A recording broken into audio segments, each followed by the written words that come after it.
Hey guys, today is day 3 of documenting my journey from building a brand from scratch. So, day 3 ngayon, today is October 23, 2025. So, ayun lang. Ako napanood yung mga past video ko. Medyo sobrang busy kaya hindi ko medyo napipick up yung camera. Ngayong araw, 5:30 na ako nagising kasi oras ako nagising kasi nag-leak yung aircon ko, tapos inayos ko siya, binaklas ko, as in nilinis ko talaga, as in tinanggal ko yung mga lumot yung sa loob. And ano ba yun, for the next couple hours, work lang ng work. And yun, basically it. Work lang ako na mag-work. And then yun, balita ko na lang mamaya if pa-pick up ko ulit yung camera. So ako nga pala, tapos ko na yung website. May mga minor tweak na lang siya, and then in-upload, nilagay ko na siya dun sa pages ko. So basically now it's a waiting game for that brand. So today is 23 ng first day ng brand, actual brand. So for now, $0. Wala pa tayong sale since bukas pa lang ng store, and kailangan ko pang i-optimize yung store para medyo nagka-problema lang kasi sa supplier, gawa nung hindi kasi talaga perfect, kaya naiinis ako na bakit ganun, kasi ilang buwan na pag ang laki na nang nagagastos ko sa samples. Parang kulang na ayoko na pag-usapan. Dami kasi nun, siguro yung mga sample nun, siguro mga umabot na ng almost 50 boxes. No, 50 na, imagine mo 50 samples na, and then hindi pa rin na perfect. So anong meron, bakit hindi ma-perfect? So yun yung fini-figure out ko na bakit ganun. Kinausap ko na yung supplier, pero sabi nila kakausapin daw nila yung manufacturer, kasi kung ganun pa rin, kung magkaroon ng chargeback yung mga yon na order na yon, sila na daw sasagot or mga ganun sa future orders. So let's see kung anong magiging result nun. So bahala na. So I guess ganun talaga, kailangan mo i-figure out along the way, kasi kung hinintay mo pa yung perfect time para mag-start is wala talaga mangyari. So kailangan speed. So take action agad. Kumbaga, hindi pa perfect, launch mo na, bahala na, ganun. At least matututo ka along the way kung yung mga lessons doon. So that's for sure. That's that. And ano pa ba?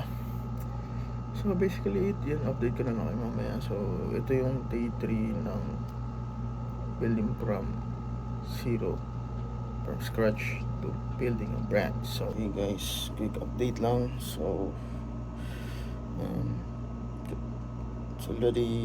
it's almost 2 a.m. na. So October 24, 2025. So it's almost 2 a.m.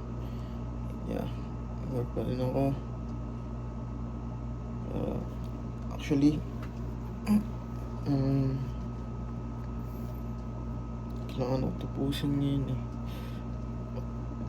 Dumating na yung isang product na itetest ko. Yun, para matest ko na siya, and siguro kuha ko ng ads, and then gagawa ko ng page muna para makagawa ko ng ads. So 3 platform yung gagawin kong page para sa kanya, and then tas nun warm up ko yung mga page, and then yun, mag-run ako ng magkano na ako dun,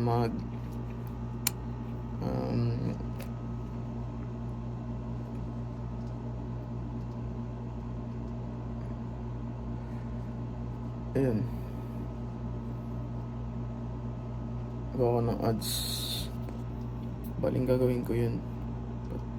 Tapos kung gumawa ng mga page ngayon, film ako ng ads mamaya, and then after 1 to 2 days dito mag-ano ako post na ako, start ako mag-post and gumawa ng, and yun, post ng ads, and yun lang, quick update lang. So balikan ko kayo mamaya if kung ano na yung balita. So yeah, tapusin ko lang itong ginagawa ko ngayon and then proceed na sa next. Hey guys, what's up? Ngayon it's already 5:29 AM na in the morning. So gising pa din as usual. So actually gumawa ako nitong parang board para dun sa brand. So nakalagay doon is yung umpisa sa $100 day. At dating ginagawa ko, ganyan ko talaga pag may isang store ako. Gumagawa ako ng parang checklist na katulad nito, gumawa ko kanina. Pakita ko sa inyo sa susunod is natamad na ako sa kunin eh. So yun, 100, 300, 800, 500 pala, 700, tas 1,000, tapos 10,000 din. Which is yun yung pinakamahirap.